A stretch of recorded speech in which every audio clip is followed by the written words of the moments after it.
রাসূল সাল্লাল্লাহু আলাইহি ওয়াসাল্লামের লিডারশিপটা ছিল এথিক্যাল লিডারশিপ, কিন্তু এইটার অনেক বড় ক্রাইসিস আমাদের সমাজে, আমাদের নেতৃত্বের মাঝে। কি বলেন, নৈতিকতার ঘাটতি আছে না? নৈতিকতা বিবর্জিত নেতৃত্ব, এটা দিয়ে কিছুই হয় না। একটা জাতির ধ্বংসের জন্য নৈতিকতা বিবর্জিত নেতৃত্বই যথেষ্ট।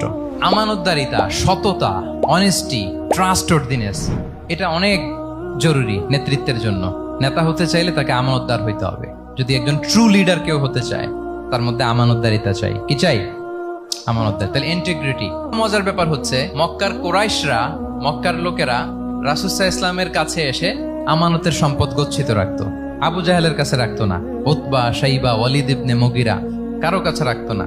খেয়াল করে দেখেন, দল করে আবু জাহেলের, দল করে কার? কিন্তু আমানত রাখে কার বাসায়? কি অবাক করা কাণ্ড না? কর্মী হচ্ছে আবু জাহেলের, কিন্তু আমানতের সম্পদ রাখে কার কাছে?